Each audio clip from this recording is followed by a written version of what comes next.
I went down the energetic metaphysical rabbit hole in this really epic manner. And now I get to call myself a miracle instigator because people come to me and I just bibbity bobbity boop and magical things happen to them. I find the one thread that we need to pull that unravels the whole thing and then creates a new tapestry. It's like zero F's given, right? Like we just don't care anymore and we throw it out the window and we just start saying, all right, I'm going to be fully me. And we step into our authenticity in a totally different way. That's when we start reclaiming all of our power. AI is rewriting the rules of business, but the leaders who truly know how to thrive aren't just the smartest in the room, they're the most self-aware. Today's guest, Amanda Young, believes the future belongs to the leaders who lead from their essence, not just their expertise. She's here to share with you why authenticity, soul alignment, and conscious leadership aren't just soft skills, they're the new hard edge in a fast-changing world. Welcome, Amanda. Thanks so much for having me, Melissa. You've spent years helping leaders navigate a world that's moving faster than ever. Let's start with the story behind how you got to where you are and your vision for soul-led leadership. Oh my gosh, my journey has been long and windy and all over the place, but I think it comes down to when I became a mother, I started having some panic attacks, and that sent me on this epic journey to figure out why they were happening and how to heal them naturally without pharmaceuticals. And that led me to learning all sorts of metaphysical things like Reiki and theta healing and energy mastery and Akashic records. I mean, I went down the energetic metaphysical rabbit hole in this really epic manner. And now I get to call myself a miracle instigator because people come to me and I just bibbity bobbity boop and magical things happen to them. And I described it the other day as being able to see the invisible energetic solutions, like whatever the invisible solutions are that people are looking for. They're like, I just can't put my finger on it. That I'm like, it's this. And they're like, yes. So I think the journey was really a self-discovery of learning how to go from, I think you and I even talked about this when we first met, this idea that we should be the good girl who's the people pleaser, who goes to school and gets the education. Like I went and got my business degree and then I got my MBA. And then I was like, I'm going to go like be an entrepreneur and take over the world. And then it was like, oh, wait, but I also want to have a family and kids. And so then I got the 2.5 kids and the dog and the cat and the picket, like the house and all the things. And then I was just like, okay, what now? So it's been a winding journey of consulting with various businesses in all different areas, being an entrepreneur, working for other people, helping nonprofits. I've started shelters, like emergency shelters for nonprofits during COVID. And it's just been this really beautiful winding journey. And most of it is me working one-on-one with executives and high-end women leaders.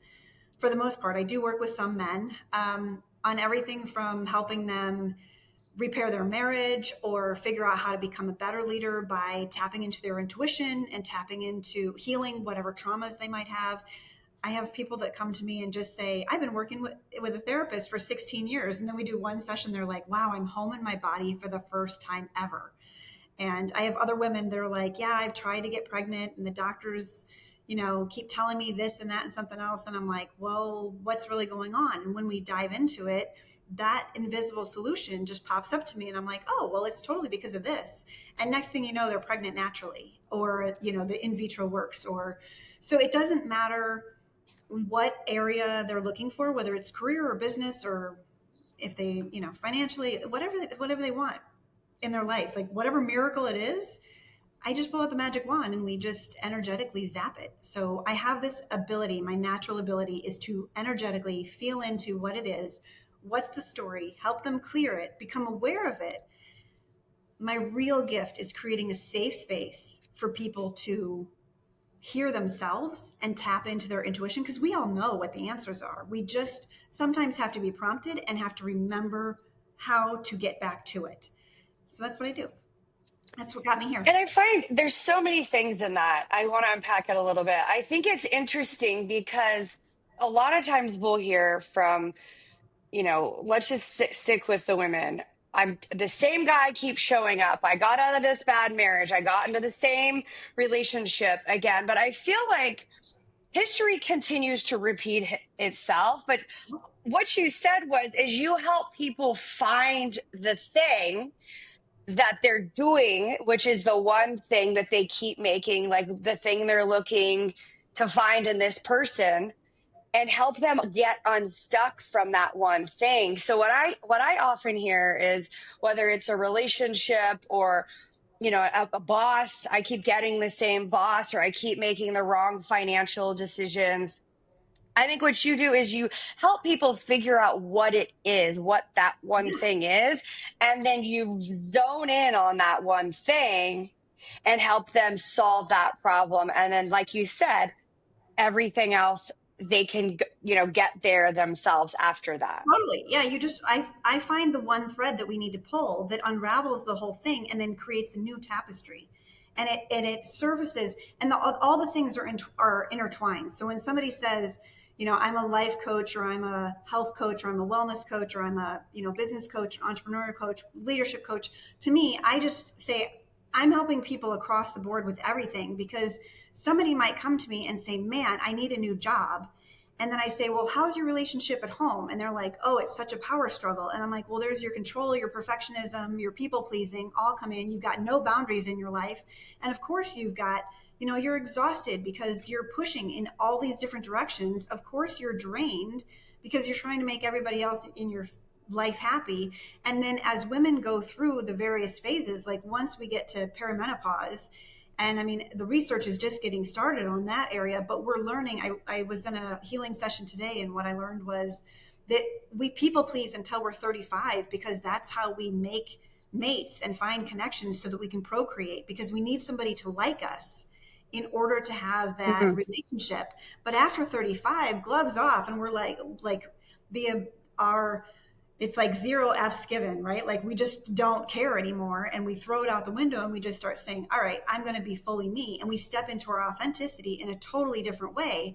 That's when we start reclaiming all of our power. And what I'm focusing on right now is these powerful women that are executives and leaders and heads of household that are in their jam right now, because they might be, over that 35 threshold and hitting they're stepping into perimenopause or they're menopausal, and they're just like, I'm just not tolerating anybody else's stuff anymore. I'm not going to people please. I'm not going to show up for other people. I am here to live my life authentically for me. And if they've got kids that are empty nesting or moving on or like transitioning, and they aren't needed at home as much as they were before, that opens up a whole new, then they have a blank slate to be, who am I?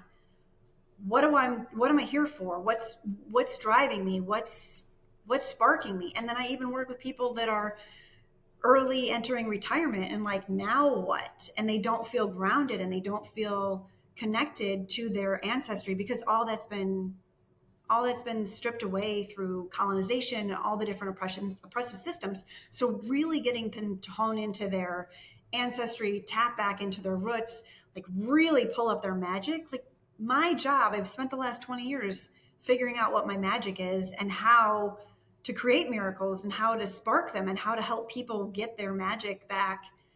And in doing that, like now I can just be like, well, this is your magic. It's always been in there. We just have to dust it off and turn it back on. And then they're like, what? I have power? It's amazing. It's true, though. I think, it's so funny because it's so funny that, we met. And because I do agree with you, I think I call it, we all have this inner maverick. We all have this gift. And, going back to what you were saying, like I think about the evolution of me and my career. And, I think a lot of us are shifting. So I want to talk a little bit about how the evolution of leadership and how things are shifting.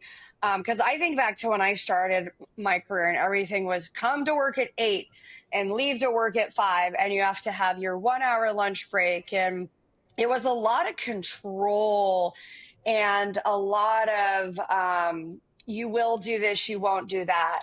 And I think, maybe it was the pandemic, maybe it's the technology is moving so fast, but we're moving into a place where I call like consciousness, empathy, emotional intelligence. I mean, it could be all these things. I'm curious to get your perspective on what's driving, these changes in the world today as it relates to leadership. Well, I think we're coming into an energetic shift. We were in this era that was very extractive and very individualistic and like me, go, go, go, competitive, one person against another person and pitting people against each other. And even in the even working with other women, I always thought, oh, I'm working with other women. They're going to have my back and they're going to help me get ahead. But it was really catty. I mean, and this is, years ago when I was working in the corporate landscape, it was just more catty. And I was like, why am I just not getting along? I mean, of course, as you were talking before, I had to recognize the patterns of why am I having this cattiness against other women. But in that age period, you're competing for mates. And so there's kind of that component to it, but it's also, we're we're programmed by society to be really antagonistic with one another and not support one another, because how else do you oppress an entire gender of people? So for me, understanding that competition is really irrelevant, and marketing studies can show the competitive analysis and all these different things, but what it really comes down to is like, if I can live 100% authentically in my own energetic and show up fully for who I am and what I need to do, that's way more powerful. And I think what's getting lost in this evolution of leadership, I mean, so many people have been focusing on like, let's have these skills and let's have this, like, let me be better at speaking or, working with teams or whatever. And it's like, what if I'm a more kind, generous, compassionate, empathetic, and intuitive person? Because if I show up fully in my authenticity, then I can change the world. And I am working with another woman who really, her whole platform is this idea of when we show up individually in a room, then collectively, it's like if you have all these individual pegs, if you're building a building and you have all the different pylons you need to support the structural system, then you can build a floor and it can be held by all those pieces. But right now, we get asked to be like a collective of people working together in a team. And if those teams if they're not individually supported, if each person is not showing up authentically to the team because they're trying to fit in and be normal and like meld with everybody else, they become homogenous, and that loses its spark, it loses its magic. And I think, if we bring that around to how are things evolving as far as AI goes, I mean, then you're talking about losing the soul and the essence of what's next. Like, we're going into a place where humans are needed more than ever because we aren't machines. Ready to lead smarter and invest wiser? On the Executive Connect podcast, we unpack executive strategies for wealth and influence. Hit the subscribe button now. Don't just watch, act. Yeah. Oh, that's such a great. I feel the same way. I feel like AI, I love AI, I love technology, I love innovation, but we still need the human touch. And I think you're spot on in showing up. Like some of the best run groups I've been a part of, or boards I've sat on, or volunteer boards I've been a part of, we all were so diverse. Like we all were different races, different ages, different backgrounds, but we all showed up with our authentic selves, and we respected each other's opinions, and our end solution was so much better. I didn't agree with everyone, and we kind of, I don't want to say battled it out, but battled it out until we got to the end, which was really just negotiation to a better product. And so showing up that way in the world today versus, you're this, I'm that, therefore we're different, so we're going to fight, is is a no-win in our world today. So I guess talk to me a little bit about how we can keep the human touch in the world of AI. Well, so for me, I'm recognizing more and more that we are all connected. They say this so much in energetic spaces. Like we're all one, we're all swimming in the same soup, and everyone has their own flavor, and we all energetically contribute to it.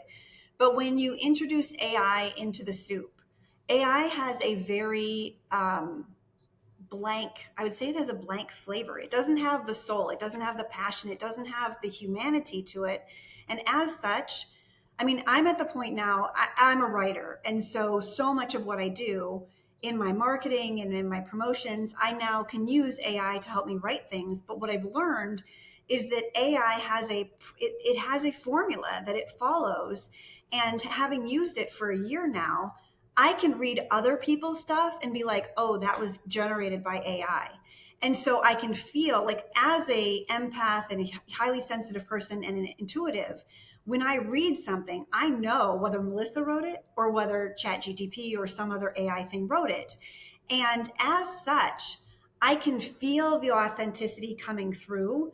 And I think this is really key for, as that, if we extrapolate that out into all the different uses that AI is going to have, there are things that it can automate that's just like, hey, we need to move you through the system. But when you cover all those points with the energy of a human being, it becomes so much more valid. And even talking, I mean, years ago, I had a coach that's like, if you're going to have a VA or an assistant work with you, you need to make sure you touch every single piece of marketing that goes out of your business, because you need to like slather it with your energy. It either needs to have like my peppiness or my spark or my some sass, something about me has to be in that. And that's what I'm seeing get stripped out from the AI component. And that's something that we as leaders and as we push this evolutionary movement, we have to make sure that we stay true to that. Because if we buy from people we know, like, and trust, and if we don't have that trust factor, because that energetic is just like a blank slate of soulless robotic blah blah, like we're just not going to be like, yes, I want that, oh my gosh, I need that. And you and I have no idea how we're even connected. You clicked on a button, I don't think that button should have even worked. All of a sudden we got connected, and here we are a week later doing a podcast together. And I'm sitting here thinking, I have a feeling like that's just the magic of the universe, me putting out a bat signal saying, hey, like bring in the bridges, bring in the people that are going to connect me to the next people that I'm here to serve and help. And you're just like, oh, look, I see that bat signal that says Melissa. Press here, and you press it. And all of a sudden we have this magical conversation that takes us into wild places. Like, there is so much more magic between human beings interacting and can be built. Like AI is it's a tool, it's a shovel. Like, let's use it as the tool that it is. It's not going to replace the people that are out there digging and planting and creating some really magical stuff. Like, there's so much more juicy richness in how we connect with one another and how we feel one another. Like, it's just yummy and juicy and good. And I just, okay, yeah, AI can get you pieces of that and components of that and can help you enhance it, especially for metaphysical people like me that are just, I have so much love to give, and actually getting it out of me. It's really nice to have that interaction with some sort of AI tool to be able to say, what are some strategies? How can I get this out? But actually getting it out of me has to come from my heart. Does that make sense? Yes, it makes perfect sense. I think you're spot on with so much. And I want to kind of jump back to something you were saying, because I would agree. I know when I was starting young in my career, I often felt like I was competing with everyone, boys, girls, everybody was competing with me. And I had a closed loop mindset, meaning, okay, I'm going to go from this to that to this to that. And now on the other side of the street and down, down the way, older in my career, over 35, I believe that in a very different mindset of there's enough for everyone. It's more, expansive thinking. Every interaction, there's a way to look at the connection with a person, like you were going down. There's, I met my husband by a woman I sat not next to on a plane. That's not by accident. You have to wonder sometimes. But the point is I had the choice to take that call from that woman who introduced me to my husband, just like to click on the meeting to connect with you. So let's talk a little bit about, like, what I was trying to say is younger Melissa was more fear based, Oh, closed mindset, in competition. Melissa today is less fear based, more expansive thinking. There's enough for everyone. Talk to me a little bit about people. Maybe it's just what I'm seeing on social media, but it seems like everybody is not thinking expansive in the world today. It's a lot of negative drama. So, what does that look like in practice today? How do we move from fear based, we're in competition, to expansive thinking, is what yeah. I'm trying So to say. it's a beautiful question, right? And for me, what that looks like is all of us doing our inner work. Because what happens is we have collective beliefs, we have collective mindsets and stories that we then adopt. And they could be generational. It could be, you've got to save your money. A lot of hoarding comes from that generation of people that went through the Great Depression because they're like, we didn't have stuff, so we need stuff. There's scarcity, right? That scarcity mindset that can be transferred down generation to generation. And then you're like, why am I saving all these cardboard boxes from all these shipments I got? Because what's going to happen with, like, what am I ever going to do with them? And the cardboard boxes, like, we could just recycle them, or you can hoard them out of scarcity. And the difference between the two of those actions is mindset. It's either the mindset of I have everything that I need because I'm not living out of scarcity, or it's that scarcity mindset of I might need this later, so I should save all of it and hoard it. And there's the energetic of it is that things are designed to be in flow. It's like a tree grows, the leaves fall, they go back into the soil, they regenerate, and it just keeps going. And then you grow this grove of trees. And we have this really beautiful thing happen where the next thing you know, you've got a forest and it's producing all these magical things and all the trees are working together.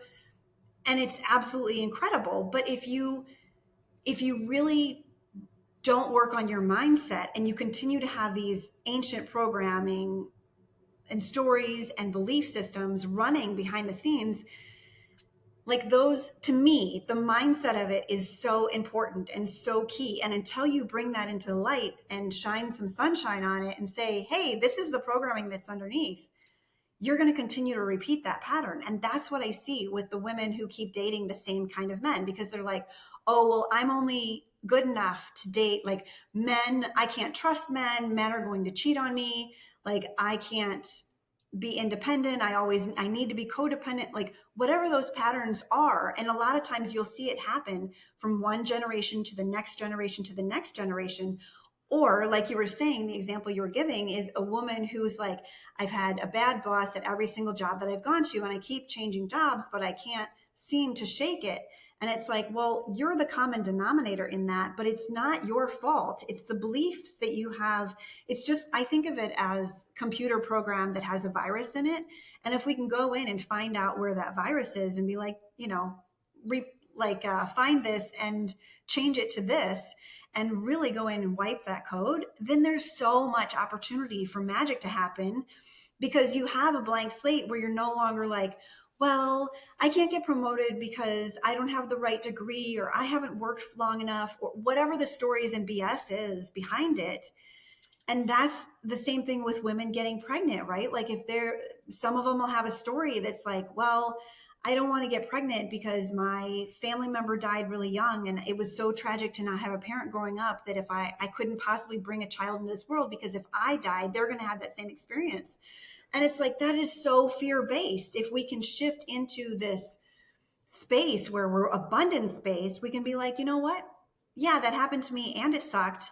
And I can change my belief and I can say, even if that does happen, there's still value in me having a child. There's still value in me having any sort of relationship, even if I die. Like, it just shifts the entire essence of what's going on in a way that allows so much more beauty and magic in the world. And I mean, if we all just start helping each other out and we all start believing that there really is enough, I mean, there's enough food on this planet to make everyone really thrive.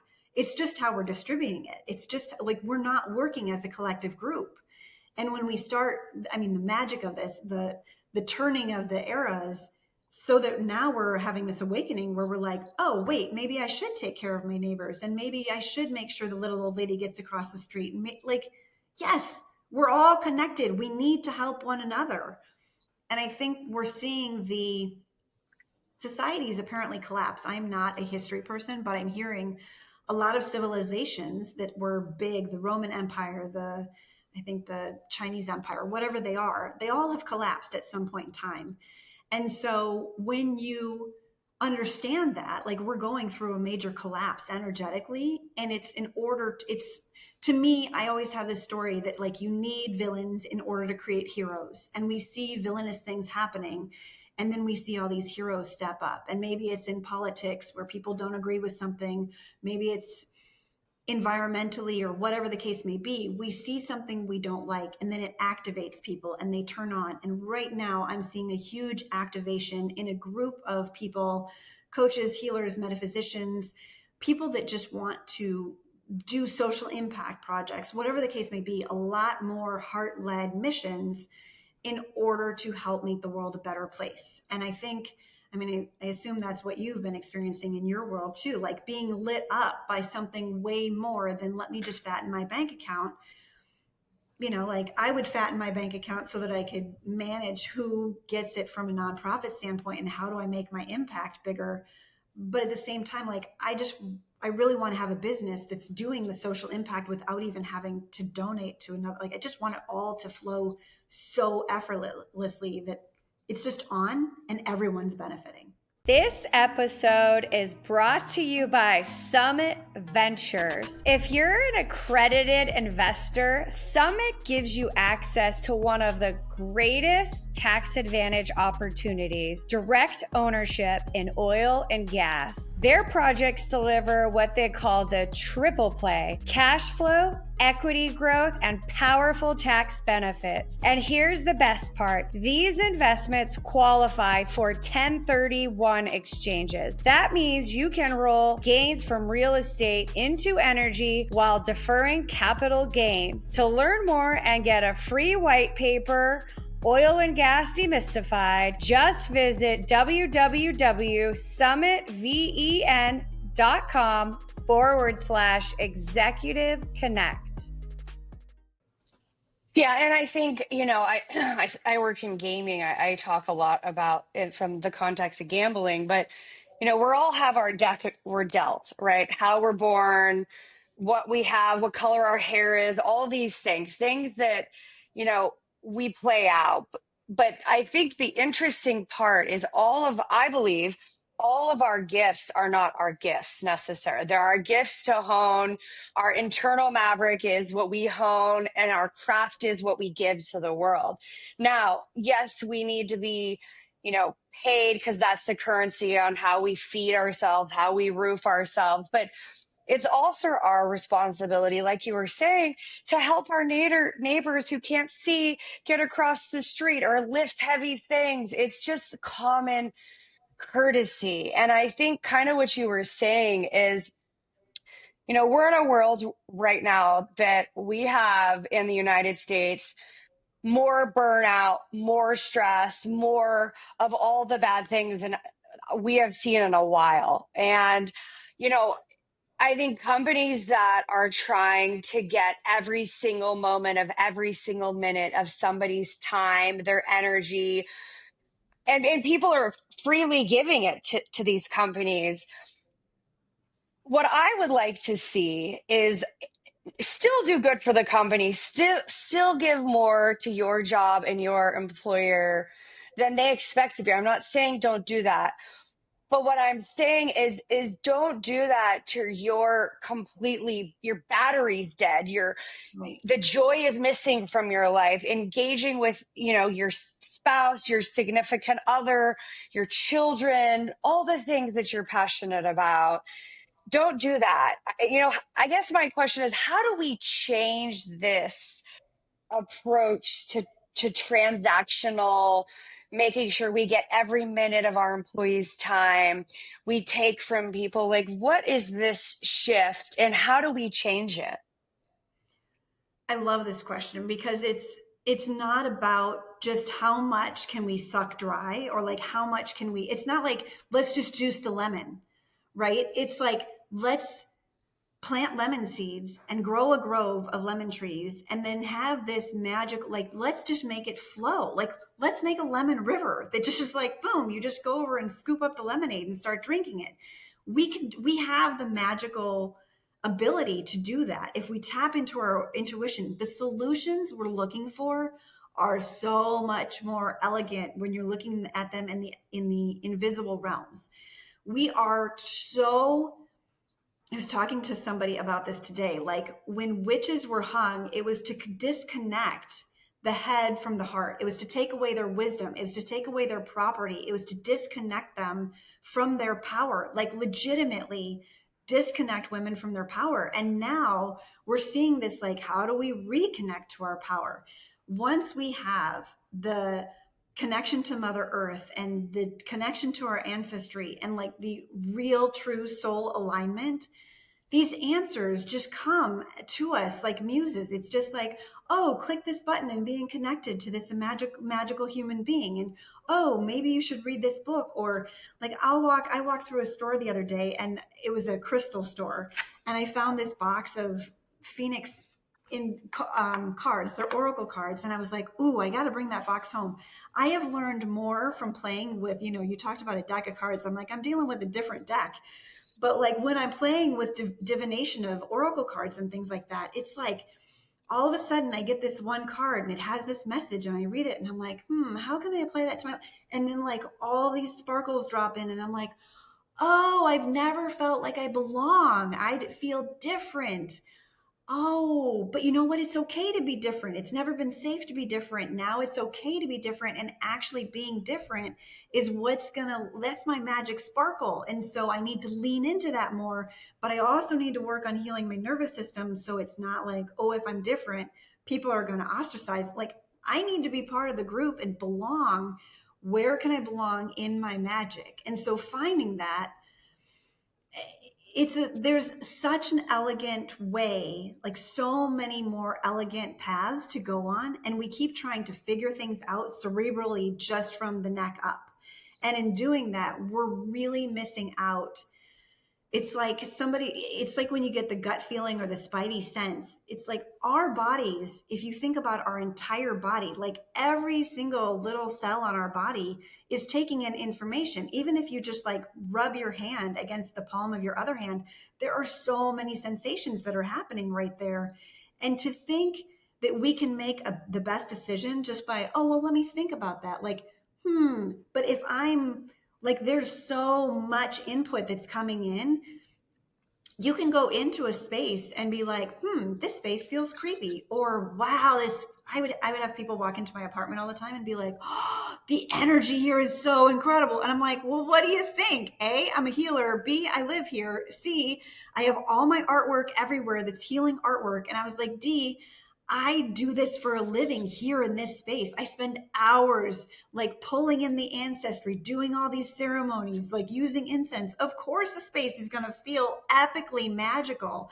And they're so shocked by that. But I'm like, it wasn't just they were walking to the room and being like, look at this is beautiful. No, they were feeling every ounce of safety that I had created and embedded into that space, and the fabrics and the colors and the plants. It was all creating this experience for them that they were like, oh, this is a safe space for me to really drop in and connect. And literally people would meet me, walk into my house, and within 5 minutes be bawling on my couch with their biggest, juiciest secrets right there in front of me, because I just would be like, bring it. This is where it goes. And they were so ripe and ready that they would drop it. And I'd been like, how do you feel? And they're like, wow, this is amazing, right? Because it's just like a load. I was like, just pull up the dumpster. We'll dump in all this energetic stuff, as many dumpsters as you want. Like, just give it all to me. And then they walk out of there like, that was like years of therapy. I'm like, yeah, because you're ripe and ready and you know what's right. Like, by the time people get to me, they're like, I need shit to change in my life. And it does. And it's true. And I think back, depending on what you believe in, the Bible, the pilgrims, I look at, hosting a dinner party, however you want to call it.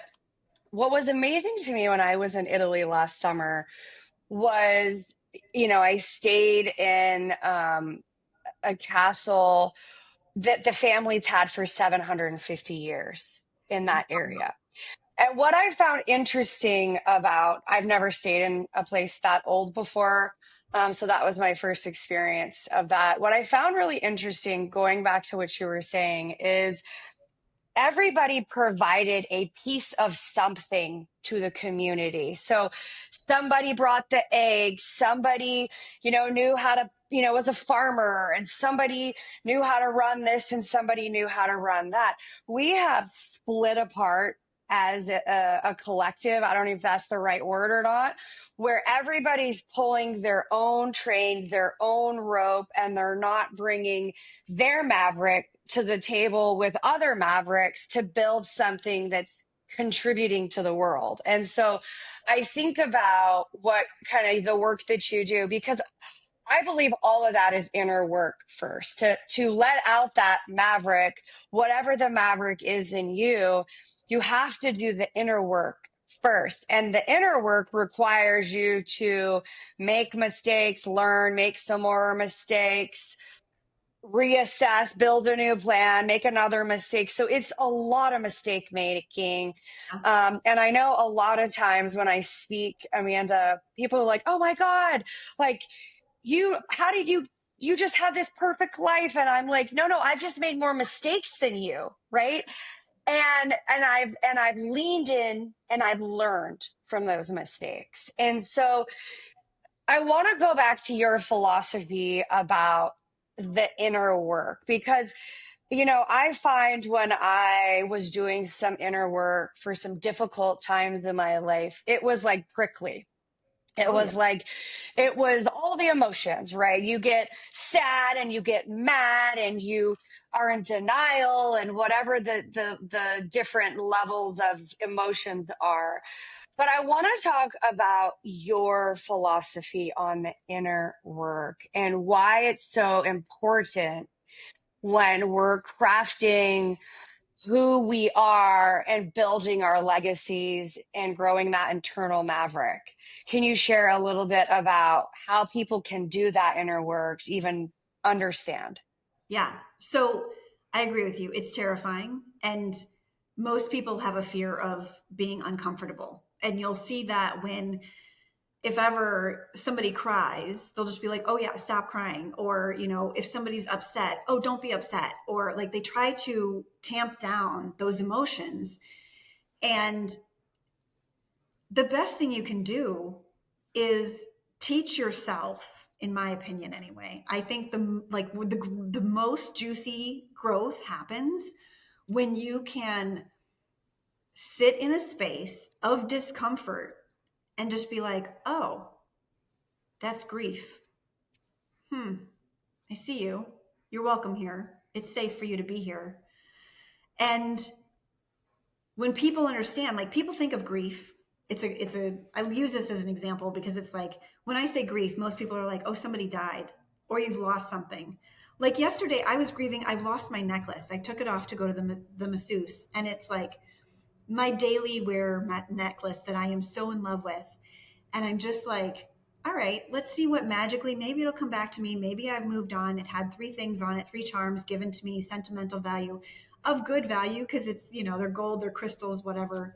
Um, and some people will be like, oh, well, you lost, like you lost someone. But to me, I'm like, I've lost my necklace. I was crying yesterday because I lost, it's a different kind of grief, a loss of a thing. But there's also loss of a potentiality. And I remember I had somebody tell me at one point in time, like, if you get a diagnosis for something, or if something, like, maybe you don't get a job, maybe you break up with a lover, or something happens in your life, it's not just like the actual severance of the situation, it's also the potentiality of what that could have been. And I think that we miss out on, like, grief is such a yummy thing to work with, because you're dealing with multiple layers of it. And some people are like, well, you just need to, like, get over it, or, grief has no path, or you just need to accept the best thing that I can tell you to do is to sit with it. Sit with each of these feelings. If you're angry about something, be angry about it. I have people that will come to me and I can just tell, I'm like, I feel, as soon as I see them, I'm like, man, you're angry. And they're like, yeah, I am. And I'm like, can you just be angry? Like, let yourself, some people have been taught, don't be angry. Don't let that out. You're going to be, because they think they're going to be explosive and they could actually harm someone, which, that's a real thing. So, like, go vent that anger. And now there's so many people talking about the vagus nerve and how we need to regulate our nervous system and somatic healing. And, like, we do need to process things through our body. But anger, that doesn't mean that you need to go beat somebody up. Like, you can go take a pillow and throw it over your head 10 times onto the bed and let it go. And that will also release the anger. Like, we have to, in my opinion, I invite everyone to learn how to find safe spaces to process their feelings. And I think that that's what's missing in our society. We're seeing higher rates of suicidal ideation in kids, anxiety in kids, like, you name it, it's happening to the younger generations, because I think they're coming out of the womb way more sensitive. I think we've got, like, a highly sensitive generation of kids that are raw wires that are coming out. And additionally, that's, I think, why we're seeing so much neurodivergence, ADHD, autism. I don't even think it's called that anymore. Blends, right? There's so much, or maybe I guess there's Asperger's too, which isn't really called Asperger's anymore. But we have these blends of neurodivergence that are being identified more prevalently. And even women, like, I was recently diagnosed of having neurodivergence and being different, which, it's like, well, duh, because to me, this new generation is evolution. Talk about an evolution of leadership, right? Like, we are evolving metaphysically in our bodies to be more sensitive to the world around us, so that loud noises and big lights and harsh things around us in our environment are far more impactful to us. And, like, I can't listen to the news. If I turn it on, my body is just like, oh, I'm hurting, I'm crying for all the people and all the damage in the world, and it just feels icky to me. So if we can start teaching the younger generations, you're a live wire. So be kind to yourself, like, have some self-compassion. B, I would say, if we can get them to understand, like, and simply ask themselves, is this my energy or is this somebody else's? Like, I'll listen to the news and be like, oh, why am I so jumpy right now? It's like, well, because you just got impacted by this really big piece of tragic news that they're promoting. It's not really something going on with me. Or it's like, oh, I lost my necklace. Yeah, I am grieving. I'm sad. This sucks. And I really hope it comes back to me. And maybe in my, right now I'm sitting with it to the point of, there's either a miracle where someone's going to find it, or it's like just going to be like, oh, it was in your car. Even though I've looked at all these places, I'm like, let's see what happens. Or maybe I go to my masseuse next time and find it in his couch, right? Like, who knows? Or maybe it's already done its use. I've had these pieces for 3 years. They're those energetics, like, whatever I needed those crystals to serve the purpose for, have then moved on. And now the next piece of jewelry that I love so much gets to come into my life, right? And for whatever reason, it's like we're making space for something new. But if we can't learn to release things, we can't make space for new things. So all of that is an energetic, but we're being called to be so much more in our bodies. And we spend so much time disassociating or trying to spackle it over and just be like, yeah, that's not a problem. Like, move along. No, we have to sit and feel the feelings, but we have to have a safe space for our nervous system and our mental process to be able to actually be there, like, physically, mentally, emotionally. We have to be able to find safety before that can even happen. And we're not exactly creating safe spaces when we're yelling at each other and telling people they're wrong and making it wrong to cry or feel, and telling boys to man up and women to just be less emotional. Are you kidding me? No wonder we Well, have it's this. true.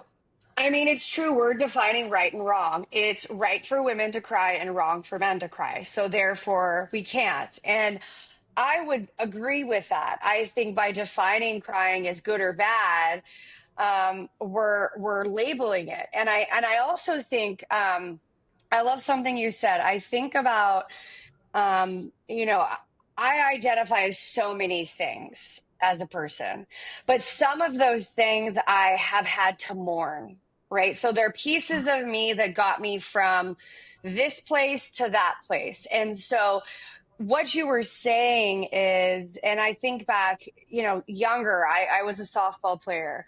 Things changed me being a softball player, and I became a track runner. My identity was tied up in being a softball player. I did not understand how I was cut from a team because I had an accident outside of my control by somebody else. But when I mourned that and I leaned into being something and somebody else, and I went through those emotions, like you were saying, I became a state champion. But had I sat and I got cut from a team and I sat in the victim and I just sat in the victim and me, poor me, and left my identity there, I couldn't grow outside of me as a softball player. And Right. that's a very like small example, but what you're saying is sometimes we have to let go of these things we were or used to be or wanted to be, or it's wrong for men to cry and it's right for girls to cry, or we can't, do things. We need to get out of that space and recreate a world where it is okay for men to cry and it is okay for women to cry. And, we don't attack them for doing that. 100%. I mean, we can't keep attacking people for being human beings. We need to treat them as human beings and say, hey, are you going through something? And I have a client the other day who, she's working on getting pregnant and she had to terminate a pregnancy, and she found out when, like, she was in this big CEO meeting, and she found out in that meeting, and she's like, I just have to push through it.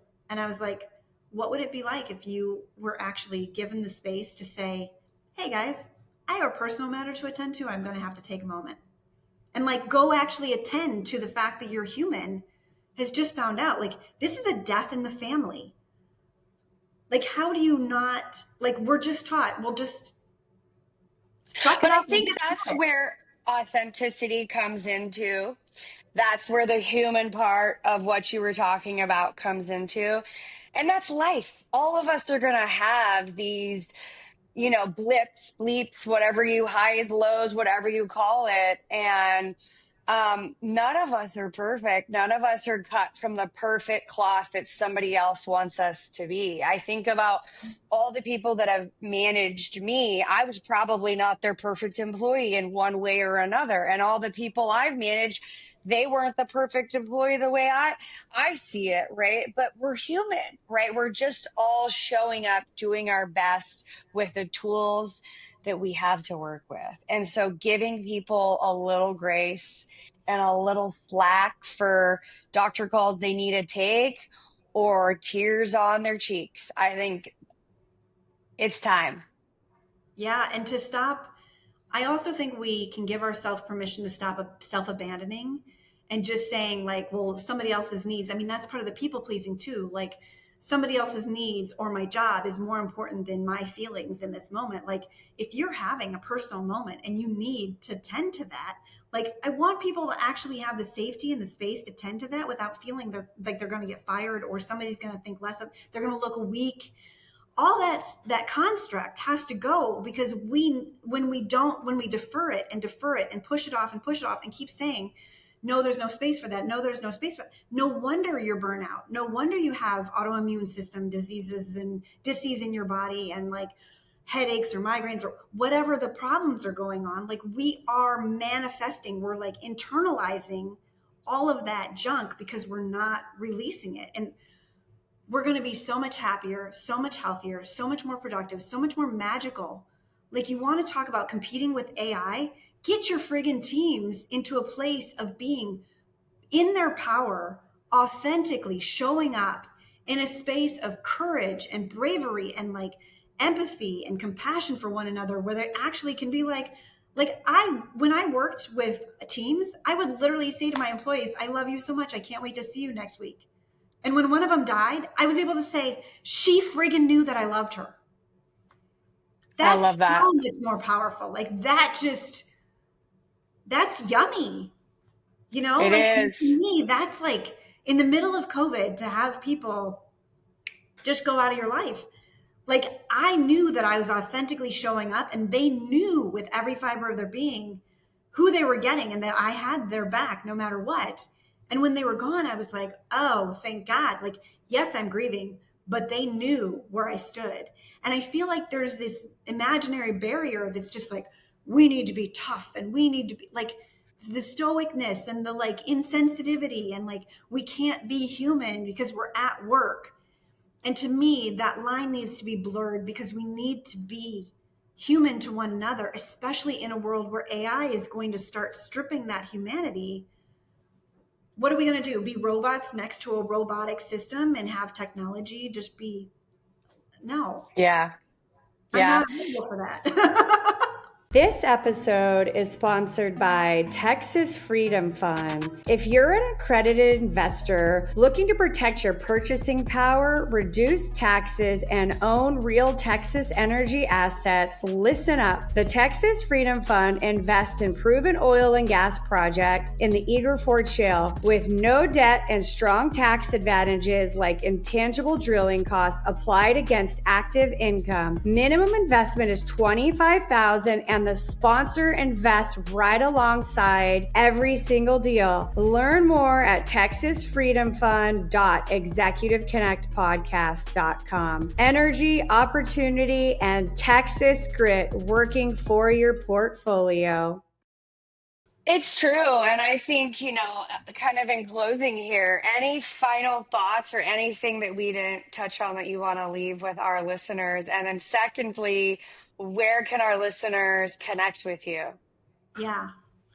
So, final thoughts are really to, in this evolution of leadership, as people are expanding into what's next, and as people are developing their teams or as leaders privately, I really want to invite people and encourage people to stop sacrificing themselves, stop abandoning themselves, and start really tapping into their power and their intuition and their inner knowing and their authenticity. Because I think that that's the future of leadership, the future of how we be human in a world where AI is quickly taking over, and doing so from a place of healing trauma, like healing the generational trauma so that your kids don't have to go through these cycles.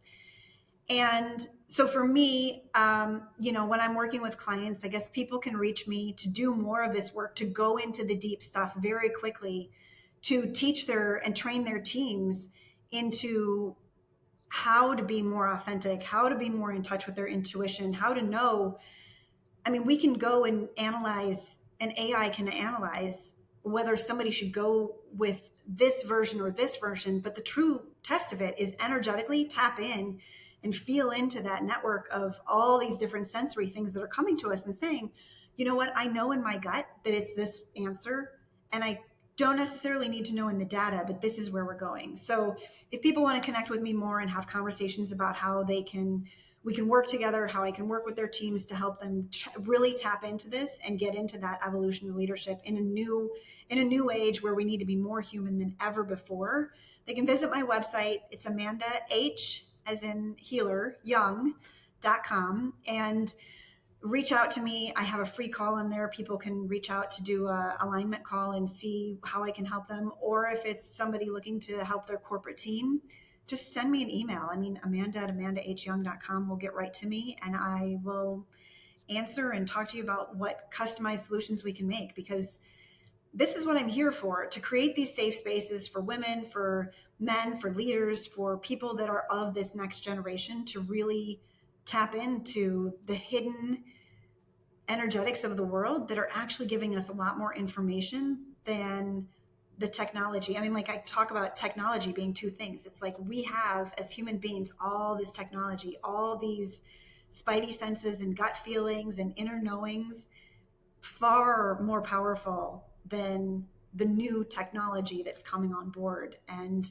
I mean, there is a reason that humanity is humanity and robots and technology are something else. Like we have the sentientness of being a human being, and that being needs to get elevated in these next years and decades, because that's where the real magic is going to happen and where humanity can thrive and we can really have more joy, more miracles, more magic in the world. Like get those mavericks to come into their joy and just changing the I field. love it.